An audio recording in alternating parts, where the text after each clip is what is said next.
찬송가 456장. 거친 세상에서 실패하거든 그 손 못자국 만져라. 고된 일 하다가 힘을 얻으리 그 손 못자국 만져라. 찬송가 456장입니다.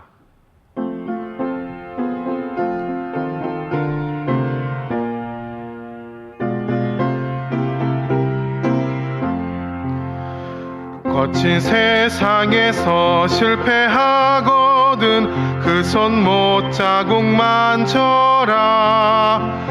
고된 일 하다가 힘을 얻으리 그 손 못자국 만져라. 그 손 못자국 만져라.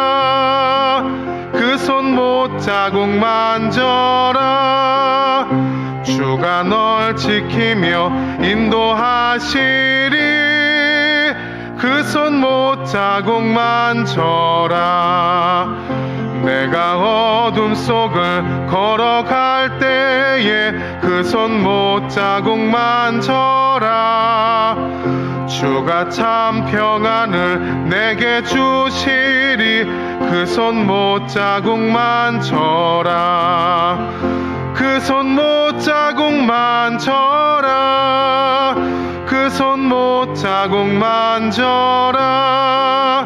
주가 널 지키며 인도하시리 그 손 못자국 만져라. 내가 부활의 주 따라가려면 그 손 못자국 만져라. 내가 주 안에서 길이 살리라 그 손 못자국 만져라. 그 손 못자국 만져라. 그 손 못자국 만져라. 주가 널 지키며 인도하시리 그 손 못자국 만져라. 너의 죄악의 짐 무거울 때에 그 손 못자국 만져라. 막은 문 열고서 주를 모셔라 그 손 못자국 만져라. 그 손 못자국 만져라. 그 손 못자국 만져라. 주가 널 지키며 인도하시리 그 손 못자국 만져라.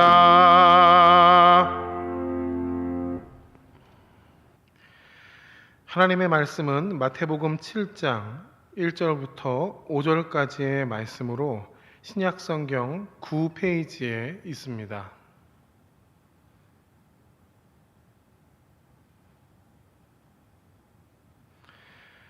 마태복음 7장 1절부터 5절까지 말씀을 함께 읽겠습니다. 비판을 받지 아니하려거든 비판하지 말라. 너희가 비판하는 그 비판으로 너희가 비판을 받을 것이요 너희가 헤아리는 그 헤아림으로 너희가 헤아림을 받을 것이니라. 어찌하여 형제의 눈 속에 있는 티는 보고 내 눈 속에 있는 들보는 깨닫지 못하느냐. 보라, 내 눈 속에 들보가 있는데 어찌하여 형제에게 말하기를 나로 내 눈 속에 있는 티를 빼게 하라 하겠느냐. 외식하는 자여, 먼저 내 눈 속에서 들보를 빼어라. 그 후에야 밝히 보고 형제의 눈 속에서 티를 빼리라. 아멘. 제가 고등학교 시절 교회를 다니면서 가졌던 가장 큰 질문은 왜 교회 안에는 사랑을 말하고 진리를 가르치는데도 불구하고 문제가 많이 발생하느냐라는 질문이었습니다. 교회 안에서 너무 쉽게 서로에게 상처를 주고 잘못을 저지르고 예수 믿어 구원받고 은혜를 받는다고 말하지만 삶의 모습이 하나도 달라지지 않은 모습들을 보면서 저는 왜 우리의 모습은 그렇게 부족한가라는 질문을 가졌습니다. 그런데 저를 가르치셨던 고등부 은사님께서는 저에게 이렇게 지혜로운 답변을 주셨습니다. 교회는 병원과 같은 곳이라는 답변을 해 주신 것입니다. 예수님이 마태복음 9장 12절에 건강한 자에게는 의사가 쓸데없고 병든 자에게라야 쓸데 있느니라. 13절에 나는 의인을 부르러 온 것이 아니요 죄인을 부르러 왔노라 하시니라 말씀을 하셨습니다. 교회는 그만큼 아프고 힘든 사람들이 예수님을 찾아 나아온 것이라고 설명을 하신 것입니다. 그래서 아직 건강하고 온전한 사람들이 아니라 힘들고 어렵고 아픈 사람들이 모였기에 실수하기도 하고 문제가 생기기도 하고 부족한 모습을 보이기도 한다는 것이죠. 그래서 교회는 병든 사람들, 죄인들, 문제가 원래부터 많이 발생하고 있는 곳이라고 저에게 설명을 하신 것입니다. 저는 그 말씀이 그때 꽤나 납득이 되고 위로가 되는 말씀으로 기억이 되었고 지금까지도 마음에 남아 있습니다. 오늘 말씀을 보면 예수님도 제 고등부 시절 은사님이 이야기하셨던 것과 같이 우리 신앙 공동체에 대한 이해가 완벽하고 완전한 사람들이 모이는 곳은 아니다라고 생각하시는 것으로 보입니다. 교회 안에서 문제를 일으키는 사람, 공동체 안에서 잘못하는 사람, 다툼을 일으키는 사람이 분명 존재할 것이라고 예수님이 이야기하고 계시기 때문입니다. 그런데 그런 문제가 발생할 때 잘못한 사람이 우리 공동체 안에 있을 때 우리는 대체 어떻게 대응하고 행동해야 할까? 예수님은 오늘 말씀을 통해 우리에게 가르쳐 주고 계십니다. 1절과 2절 다시 한번 읽어 보겠습니다. 비판을 받지 아니하려거든 비판하지 말라. 너희가 비판하는 그 비판으로 너희가 비판을 받을 것이요 너희가 헤아리는 그 헤아림으로 너희가 헤아림을 받을 것이니라. 예수님은 1절 말씀에 너희가 비판을 받지 아니하려거든 비판하지 말라고 이야기를 하십니다. 우리는 이 말씀을 종종 사람은 누구나 실수할 수 있으니 잘잘못 따지지 말고 좀 덮어주면서 살아야 된다. 누구 흉보지 마라 라는 식으로 해석을 하곤 합니다. 좋은 게 좋은 거니까 서로 허물을 덮어주면서 살아가고 그렇게 교회 신앙생활 하라는 것이죠. 그런데 이 말씀은 우리가 서로의 잘못을 눈 감아주고 비판보다는 감싸주면서 진리와 오류, 선과 악을 분별하는 것보다는 사랑으로 덮어주라는 말씀을 하시는 것이 아닙니다. 만약에 예수님께서 우리가 그렇게 술에 물 탄 듯 물에 술 탄 듯 명확한 기준과 지침 없이 선과 악, 진리와 거짓에 대한 구별 없이 신앙생활 하라고 말씀하시는 것이라면 뒤에 이어지는 말씀이 말이 안 되기 때문입니다. 예수님은 7장 뒷부분에 뭐라고 이야기를 하십니까? 거짓 선지자를 삼가라고 이야기를 하시고요. 거룩한 것을 개와 돼지와 같이 받아들이지 못하는 사람들에게 주면 안 된다고 이야기를 하십니다.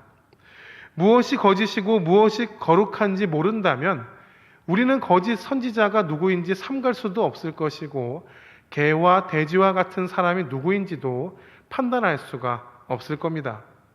당신 말도 맞고 저 사람 말도 맞다고 이야기를 하고 다 덮어주기 시작한다면 예수님이 구세주가 되시는데 저 신천지에 말하듯이 이만희가 구세주가 되어도 우리는 잘못이라고 이야기할 수 없을 것이고 모두가 죄인이고 사랑받을 만한 존재라고 다 덮어주다 보면 동성애도 그저 하나의 성적 취향에 불과하지 죄라고 이야기하지 못할 것입니다.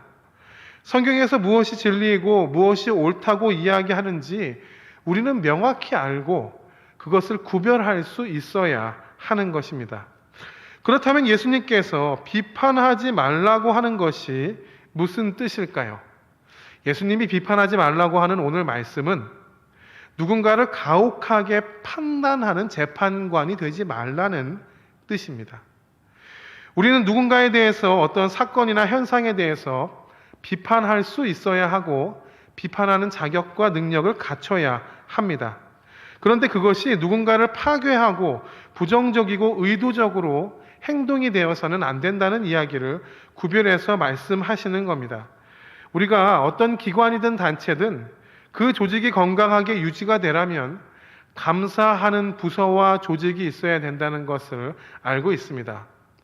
이 감사의 역할을 하는 사람들은요, 잘못을 검사하고 비판하는 사람들입니다. 재정이 의도에 맞게 투명하게 사용이 되었는가? 그 조직원들이 목적에 맞게 성실하게 일하고 성과를 내었는가? 감사하는 사람들은 그것을 검사하고 점검하고 비판해야 합니다. 그렇게 하지 않으면 어느 조직이든지 얼마든지 부패하고 효율성과 기능을 잃어버릴 수 있기 때문입니다. 그래서 이러한 비판하는 사람들, 감사하는 사람들은 조직 전체를 살리기 위해서, 더 건강하게 유지되기 위해서 그 조직을 비판하는 존재로 있는 것입니다. 그런데 우리는 누군가를 의도적으로 짓밟고 무너뜨리고 파괴하려고 하는 비판의 모습이 있습니다. 적극적으로 상대방의 실수를 흠잡고 찾아내고 어떻게든 그 사람을 끌어내리려고 하는 비판의 모습이 있다는 겁니다. 무슨 계획을 세우든지 찬물을 끼얹고 작은 실수 하나에도 인색하게 반응하고 모든 과정을 최악의 경우로 분석하고 평가하면 누구도 버틸 수가 없을 겁니다. 예수님께서 이야기하시는 그 비판하지 말라는 모습은 바로 이 후자에 해당하는 모습인 것이죠. 예수님은 우리가 그리스도인으로 신앙의 공동체를 이루어 살아가지만 그리스도인임에도 불구하고 누군가를 짓밟기 위해서 가혹한 재판관이 되기도 한다는 거고요. 우리가 그리스도인들이 모여서 신앙의 공동체로 살아가지만 그 안에서 누군가를 짓밟기 위해서 가혹하게 판단하고 비판하는 모습이 드러나기도 한다는 것을 이야기해 주시는 겁니다. 우리가 왜 그렇게 못된 모습으로 전락해 버릴까? 예수님은 2절에 그 이유를 이렇게 설명하십니다. 너희가 비판하는 그 비판으로 너희가 비판을 받을 것이요 너희가 헤아리는 그 헤아림으로 너희가 헤아림을 받을 것이라. 우리가 왜 그렇게 못된 비판하는 가혹한 재판관이 되는가? 우리들 스스로 언젠가 재판받아야 하는 죄인이라는 것을 잊어버릴 때 우리가 그렇게 전락해 버린다고 예수님 이야기하십니다. 사도 바울은 로마서 14장 4절에 남의 하인을 비판하는 너는 누구냐? 그가 서 있는 것이나 넘어지는 것이 자기 주인에게 있음에 그가 세움을 받으리니 이는 그를 세우시는 권능이 주께 있음이라. 고린도전서 4장 4절부터 5절에 내가 자책할 아무것도 깨닫지 못하나 이로 말미암아 의롭다 함을 얻지 못하노라. 다만 나를 심판하실 이는 주시니라. 그러므로 때가 이르기 전 곧 주께서 오시기까지 아무것도 판단하지 말라. 그가 어둠에 감추인 것들을 드러내고 마음의 뜻을 나타내시리니 그때의 각 사람에게 하나님으로부터 칭찬이 있으리라. 사도 바울이 뭐라고 이야기합니까? 남의 하인을 비판하는 너는 대체 누구냐? 그가 서 있는 것이나 넘어지는 것이나 다 주인의 소관이다. 나를 심판하실 이는 주시니라. 그러므로 때가 이르기 전까지 주께서 오시기까지 아무것도 판단하면 안 된다 이야기를 하고 있습니다. 사도 바울은 로마서와 고린도전서에서 우리가 누구인지를 명확하게 밝히고 있는 겁니다. 우리는 재판장이 아니라는 거죠. 우리는 심판자가 아닙니다. 오직 하나님께 심판을 받을 한 사람의 죄인일 뿐이라는 것을 명확하게 밝히고 있는 것입니다. 심판과 재판은 오직 하나님의 역할이라는 것이죠. 왜냐하면 우리는 다른 사람의 마음을 읽거나 그 동기를 다 헤아릴 수도 없고 어떤 일이 벌어졌을 때 전후 과정을 모두 다 알 수 없는 부족한 존재입니다. 그러다 보니 명확하게 공정하게 판단할 수가 없다는 거죠. 오직 모든 것을 아시는 하나님만이 심판의 날에 우리 모두의 재판관이 되실 수 있다는 것을 우리가 기억해야 된다는 겁니다.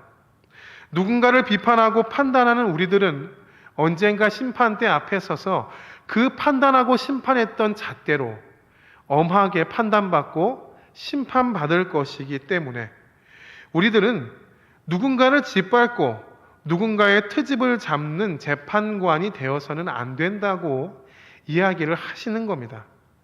그 자리에 앉는 자체가 교만함이고 하나님의 자리를 뺏는 큰 죄악의 모습이기 때문에 예수님은 그렇게 살아가면 안 된다고, 그렇게 가혹한 재판관이 되면 안 된다고 우리에게 이야기를 하시는 것이죠. 그렇게 가혹한 재판관이 되지 말고 대신 예수님이 우리에게 요청하시는 것은 누군가를 살리기 위한 건전한 비판가가 되어야 한다고 이야기를 하십니다. 그게 바로 3절부터 5절의 말씀의 내용입니다. 같이 읽어봅니다. 어찌하여 형제의 눈 속에 있는 티는 보고 내 눈 속에 있는 들보는 깨닫지 못하느냐? 보라, 내 눈 속에 들보가 있는데 어찌하여 형제에게 말하기를 나로 내 눈 속에 있는 티를 빼게 하려 하겠느냐? 외식하는 자여, 먼저 내 눈 속에서 들보를 빼어라. 그 후에야 밝히 보고 형제의 눈 속에서 티를 빼리라. 예수님은 사람들의 눈에 있는 두 가지 이물질을 이야기하십니다. 하나는 아주 작은 티끌이고 하나는 거대한 통나무와 같은 널빤지입니다. 우리 스스로에게는 이 널빤지와 같은 허물이 있음에도 불구하고 상대방의 작은 티끌에 민감하게 반응하는 모습을 우리가 가지고 있다고 설명을 하고 계시는 거죠. 사실 우리는 잘 알고 있습니다. 우리는 우리 자기 자신에게 지나칠 정도로 관대하고 남들에게는 아주 냉소적인 모습으로 살아가고 있다는 것 우리는 잘 알고 있습니다. 그래서 우리는 공정하고 명확한 재판장이 되기가 어려운 것이고 내 잘못에는 낙관적인 견해를 가지지만 다른 사람에게는 편견을 가지고 판단하는 모습이 우리의 일상이라는 것 이야기하시는 겁니다. 똑같이 불륜을 저질러도 남이 하면 불륜이고 내가 하면 로맨스가 되어버린다는 이야기를 예수님이 이야기하고 계신 겁니다. 그래서 예수님은 5절 말씀에 누군가를 비판하면서 이끌어주고 그 사람을 건강하게 만들어주고 싶다면 내가 먼저 내 눈 속에 있는 들보를 빼내야 한다고 이야기를 하고 계십니다. 그런데 우리는 여기서 그 이유를 정확하게 알아야 합니다. 우리는 남의 눈에 있는 티끌을 빼기 위해서 내 눈에 있는 들보를 빼야 한다는 말씀을 읽게 되면 그래, 내가 좀 떳떳해야지. 남들에게 뭐라고 할 자격이 있으려면 내가 좀 건전해야지라고 생각을 할 때가 있습니다. 뭐 묻은 개를 나무랄 수 있겠어. 내가 좀 흠이 없어야 당당하게 남들에게 뭐라고 할 수 있지라고 이 말씀을 생각한다는 겁니다. 그런데 이 말씀은 무언가 자격을 갖춘 사람만이 다른 사람 흉볼 수 있습니다라는 이야기를 하는 것이 아닙니다. 내 눈에 있는 들보를 빼내야만 그제서야 내 형제의 눈 안에 있는 티끌을 빼줄 수 있는 능력을 갖추게 된다라는 이야기를 예수님이 하시는 겁니다.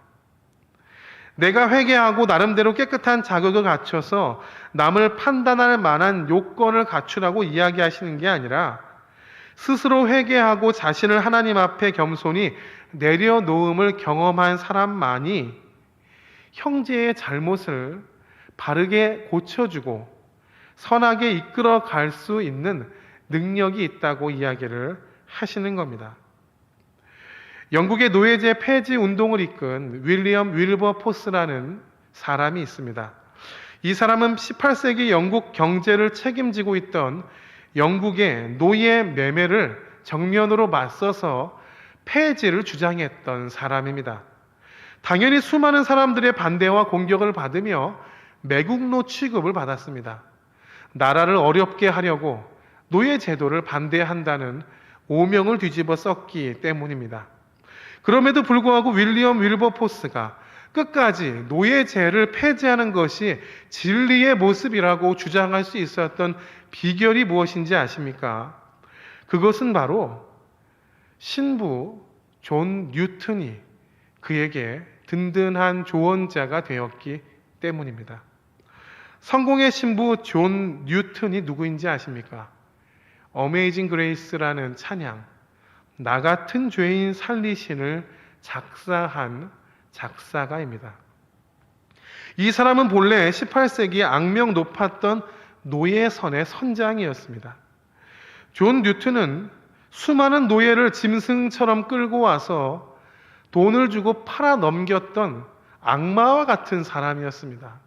그런데 그가 하나님을 만나고 나서 회개하고 그의 눈에 있었던 들보를 빼고 나서 그가 했던 일이 바로 사회에 만연했던 노예 제도라는 그 문제를 바로 바라보았던 모습이었습니다.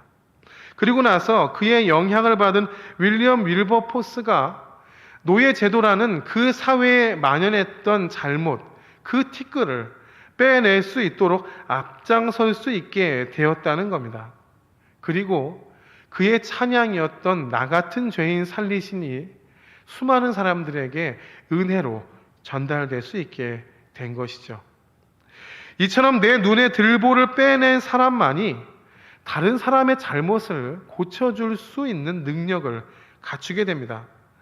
누구보다 악독하고 잔인했던 노예상 존 뉴튼의 눈에 들보가 떨어지고 나서야 영국 사회가 가지고 있었던 만연한 잘못을 고칠 수 있었던 것처럼 그 사람만이 하나님의 선한 역할을 감당할 능력을 갖추게 된다는 것이죠. 예수님께서 이야기하고 싶은 것이 바로 이런 모습입니다. 우리는 누군가를 비판할 재판장이 되어서는 안 되고요. 누군가를 끌어내리기 위해서, 누군가를 짓밟기 위해서 잘잘못을 들춰내는 존재가 되어서도 안 됩니다. 왜냐하면 우리는 모든 것을 다 이해하고 전후 관계를 알지 못하는 부족한 죄인이기 때문입니다. 하지만 우리는 공동체를 위해서, 살아가는 형제를 위해서 그 사람이 생명의 길로 걸어갈 수 있도록, 그의 영혼이 다시 살아날 수 있도록, 하나님께로 나아갈 수 있도록 그 눈 안의 티끌을 빼내어주는 사람으로 살아가야 합니다. 그러기 위해서는 우리 각자가 내 눈에 있는 들보를 먼저 빼내어 하나님 앞에서 겸손하게 거듭나야 할 것입니다. 그래서 우리는 누군가를 비판하는 재판관이 아니라 누군가를 선하게 살려내는 의사로서 그 역할을 감당할 수 있게 될 수 있다는 것이죠. 예수님은 우리가 그런 의사가 되기를 원하십니다. 누군가를 비판하고 누군가를 잘잘못을 따져가는 사람이 아니라 누군가를 선하게 이끌어내고 누군가의 생명을 살릴 수 있는 존재가 되기 위해서 오늘 우리는 먼저 우리 삶에 있는 내 눈의 들보를 빼내어야 할 것입니다. 그리고 나아가 누군가의 허물을 하나님께로 인도해내며 빼내어 줄 수 있는 역할 감당해야 하겠죠. 오늘 말씀을 기억하며 우리 눈의 들보가 빠지기를, 누군가의 티끌을 빼내어주는 선한 역할을 감당할 수 있기를 소망하고 바랄 수 있는 우리가 되기를 원합니다. 함께 기도하겠습니다. 사랑하는 하나님 아버지, 우리들 오늘 말씀에 나와 있는 모습처럼 누군가의 티끌을 빼내어 주기 위해서 애쓰기보다는 누군가를 깎아내리기 위해서 비판하는 모습 보일 때 많이 있습니다. 내 자신의 허물조차도 돌보지 못하면서 하나님처럼 누군가를 판단하고 누군가를 심판하려고 하는 교만한 모습도 우리 안에 있습니다. 우리를 불쌍히 여겨 주옵소서. 내 눈에 있는 들보를 먼저 빼내오고 누군가에 있는 티끌을 잘 돌봐줄 수 있는 예수님과 같은 모습으로 우리가 살아갈 수 있도록 우리를 선하게 인도하여 주시고 사용하여 주시옵소서. 그래서 나를 통해 내 이웃이, 우리 공동체가 더 건강하고 생명의 모습으로 나아갈 수 있도록 우리를 사용하여 주옵소서. 하나님, 우리의 자녀들을 위해 기도합니다. 우리의 자녀들 하늘 아버지께서 오늘 함께하여 주옵소서. 공부하는 자녀들에게 지혜와 명철을 더하여 주셔서 이들이 수고하는 것을 통해 아름다운 열매를 맺을 수 있게 하여 주옵소서. 입시의 문을 열고 취업의 문을 열고 꿈을 펼쳐갈 수 있게 하여 주옵소서. 특별히 수능이 얼마 남지 않았습니다. 수험생들에게 지혜와 명철을 더하여 주시고 끝까지 감당할 수 있는 인내와 용기를 허락하여 주옵소서. 하나님, 해외에서 공부하고 군복무를 통해 부모의 품을 떠난 자녀들의 안전을 지켜 주옵소서. 그들에게 믿음의 사람들을 붙여 주셔서 그곳에서 하나님을 더 의지할 수 있게 하여 주시고 신앙이 성숙할 수 있게 하여 주옵소서. 그들이 부모의 품으로 건강하게 돌아오게 하시오며 학위를 잘 마치고 그들의 꿈을 향해 날개를 펼쳐 나아갈 수 있도록 그 길 인도하여 주옵소서. 하나님, 가정을 이루기 위해서 배우자를 만나고 자녀를 낳고 기도하는 자들이 있습니다. 이들에게 만남의 축복과 은혜의 축복을 허락하여 주옵소서. 아름다운 가정을 세울 수 있도록 도와주시고 태의 문을 열어 주시오며 믿음의 가장 되게 하시고 기도의 어머니로 우뚝 서게 하여 주시옵소서. 하나님, 가장들을 위해 기도합니다. 이른 아침부터 수고하는 가장들의 그 수고에 아름다운 열매를 허락하여 주옵소서. 힘들고 어려운 세상, 가장들의 영육간에 강건케 하여 주시고 또 먼저 무릎 꿇고 기도하는 가장 되게 하여 주옵소서. 직장에서 인정받고 칭찬받게 하여 주옵소서. 그들의 사업장 오가는 사람들 많아지도록 축복하여 주옵소서. 그 가장의 모습을 통해 우리의 가정이 먹고 마시고 입으며 하나님께 감사할 수 있게 하여 주옵소서. 환우들을 위해 기도합니다. 하나님, 환우들의 몸과 마음을 만져주시고 치료하여 주옵소서. 몸 안에 혈액의 어려움을 겪고 있는 환우들이 있습니다.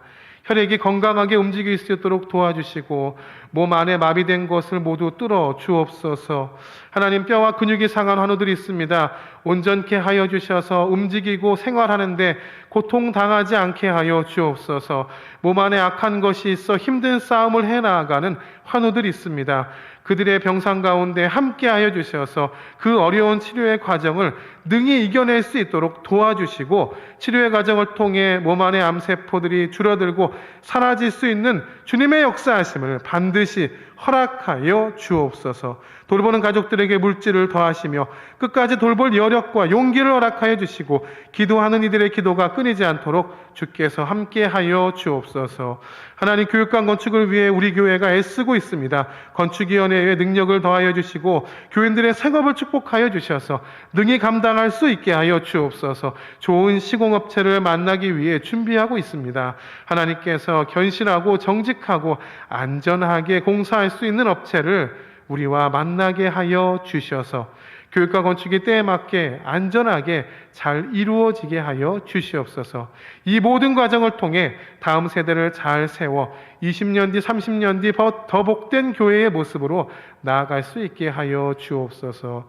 예수 그리스도의 이름으로 기도드립니다. 아멘.